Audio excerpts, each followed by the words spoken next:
Welcome to the Chameleon Cook. We're now in Advent. The first Sunday in Advent was a couple of days ago, and I'm doing my Christmas preparations. And you can see here that I made a Christmas pudding, and I had to make it with tropical fruits, which, you know, it's okay. It's not what I would do if I lived in England or if I lived in the United States, but I can't get glacé cherries and various crystallized fruits from Europe, so I have to make do with crystallized kiwi and crystallized mango and crystallized pineapple, and it's just fine. It's the Chameleon Cook in me. I make do with what I have, but here I'm trying to replicate an English Christmas dish. But what I'm going to do today is make a Christmas mushroom dish. So I'm going to continue my mushroom series for one more week, but it's going to be about Christmas, so I'm going to shade into Christmas Chameleon cooking, and I'll talk about that more at the end. And this dish started off when I made my mushroom crumble. You remember that from the first mushroom series. And I was talking to a Chinese friend, and I said, you know, check out my video, it's about mushroom crumble. And she said, I don't understand how apples and mushrooms go together. And I said, no. I did not make apple crumble with mushrooms in it. I made a crumble with just mushrooms. But it got me to thinking that you could mix fruit and mushrooms. And I happened to find in the market some fragrant pears, and I thought, how about fragrant pears and mushrooms? And make it a Christmas dish by adding Christmas spices like allspice, cloves, ginger, cinnamon, nutmeg, those kinds of things. No idea, completely flying blind. And here's the result.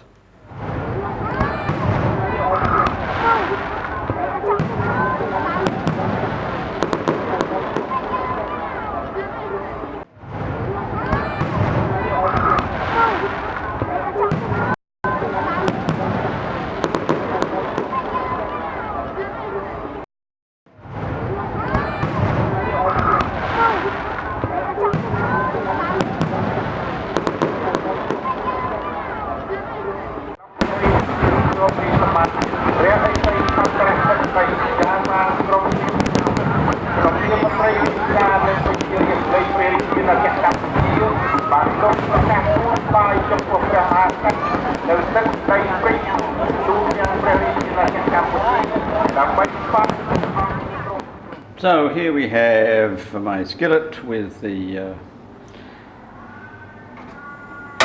heat turned up to medium high with a little bit of olive oil in here, and I'm going to add some pears, fragrant pears, Asian fragrant pears. Now bear in mind, I am completely flying blind here. I have absolutely no idea what I'm doing, but I'm just figuring that we'll start here, and then I'm going to add some mushrooms. The general principle is going to be pears. I'll get them browned off a little bit. I'll add some mushrooms, brown them off a little bit too, and then add my fragrant stock and thicken it and see what happens. Probably what I may do at the end, if I don't feel like the dish is coming together correctly, is I might either add another ingredient or put it in a casserole or something. I don't know. But right now, this is the starting point. This is what Chameleon cooking is all about.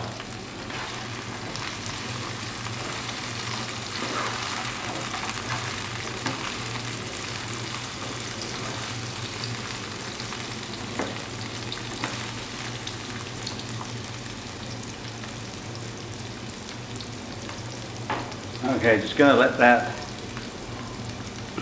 saute a little bit, and then I'll come back with the mushrooms. Now the pears are coming along quite well, so I'm going to add the mushrooms now.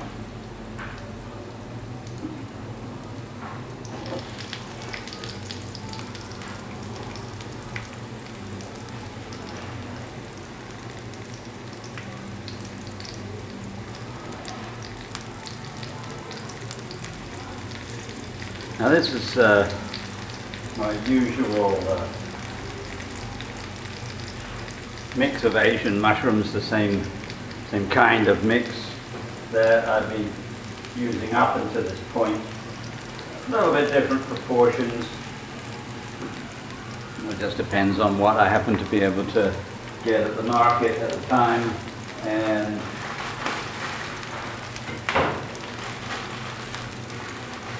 so it's sometimes one thing, sometimes another.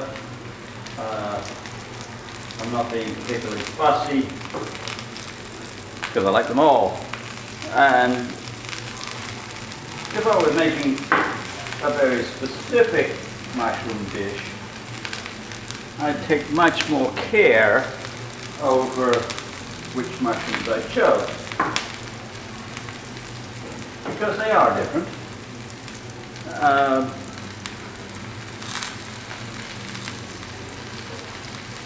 But for the moment, for this particular sequence of Chameleon cooking, I've been interested in mixed mushrooms, and so I haven't been paying such close attention. Alright, this is on medium-high heat.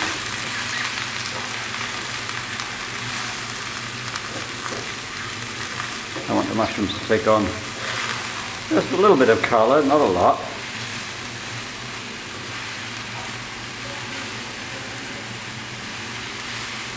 I mean, you know the idea. If you've got any experience with cooking at all, you know the drill.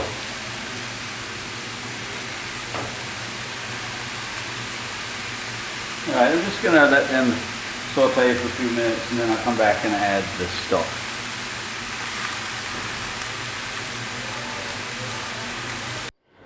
So here is the beef stock with some dried mushrooms in it, and my mixed spices, cloves, allspice, cinnamon, nutmeg, ginger, all the Christmas spices, just simmering it together just so that I can get them all evenly distributed, and a little later they'll of course simmer with the mushrooms and the pears, but for now I'm just getting things started. So I've added stock to cover, and I'm just going to turn the heat up first to high and then down to medium-low for a simmer, and I'm going to let it cook for about, I don't know, 20-25 minutes. Now you will notice that I have not added the dried mushrooms that I put into the stock and which soaked in the stock, because I wanted their flavor, but I'm going to reserve them for another dish.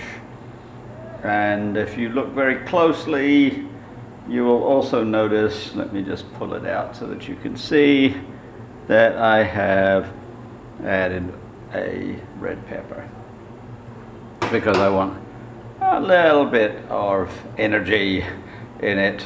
I like it, and it with the other spices really brings out a taste that I really love.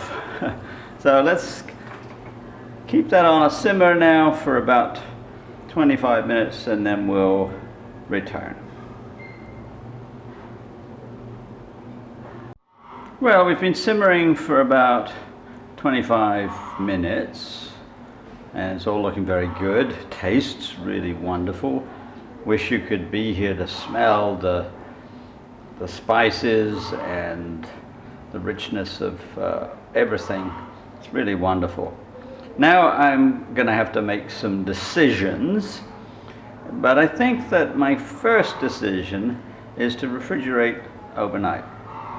But then I'm going to have to decide what next, because one of the things I could do is use the mushrooms and pears drained from the sauce as a simple side dish.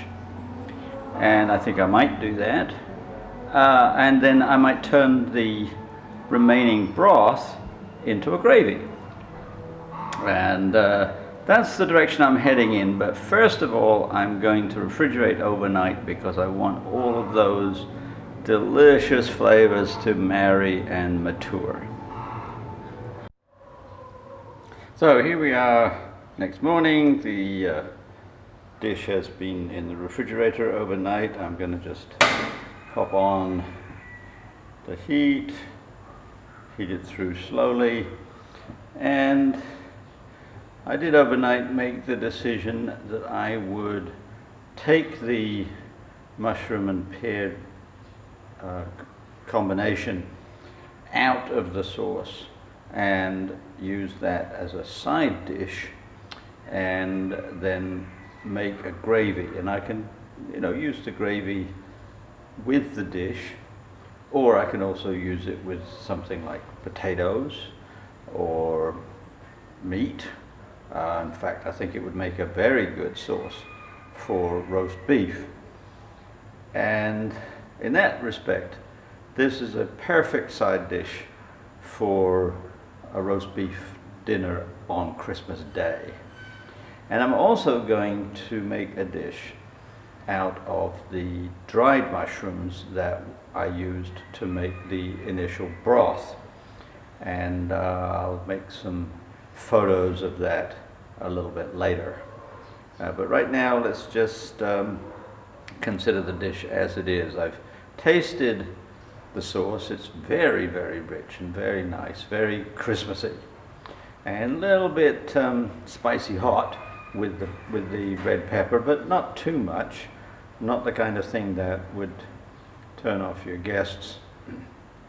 I might make it a little bit hotter, but I don't think so, because it's not a dish that is a curry, really, although that gives me some ideas. And the combination of the pears and the mushrooms is really very good. It very reminiscent of other dishes for Christmas that use a vegetable and a fruit combined. I'm very, very commonly, when I roasted goose in New York, would make a side dish of red cabbage and apples, and that was quite wonderful. And I don't know what others off the top of my head, although sure, we make ham and pineapple also for Christmas. I don't think pineapple would go very well in this dish, but the pears work wonderfully well, and they give a very gentle sweetness to the dish. It's not like typical Asian cooking where they actually just add sugar into the dish because they like sour, salty, sweet, all hot all together. That's not bad, and this has not got any sour in it, but it has a tiny bit of sweetness in the pears, and also the spices themselves, and then some hotness in the pepper. So all in all, I think a very successful Chameleon cook.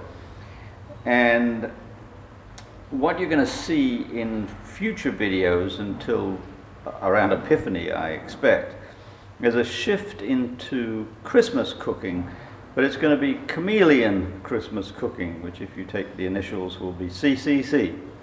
And you will see a whole new way to cook old dishes. It's going to be a completely different kind of Chameleon cooking. So I will make some photos of these dishes when they are finalized. They're just warming through right now.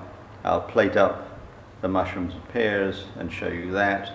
And if you, I'm not sure whether a picture of gravy is going to do much good because you won't be able to taste it. But I'll probably do one anyway, or maybe make up a whole platter and show you the gravy. So let's just move on a little bit to the dried mushroom dish. Well, here is the resultant dish, mushroom soup, cream of mushroom soup if you like, although it's both cream and bread. So I took the soaking liquid from the dried mushrooms, I added some extra spices, and I chopped up the mushrooms, put them back in, then added some breadcrumbs, some cream, heated it all through, and here you have Christmas cream of mushroom soup. Well, I hope you enjoyed this. We're going to move into Christmas more, and if you do like, then please hit like and subscribe, and I will see you on Friday with more oppositions.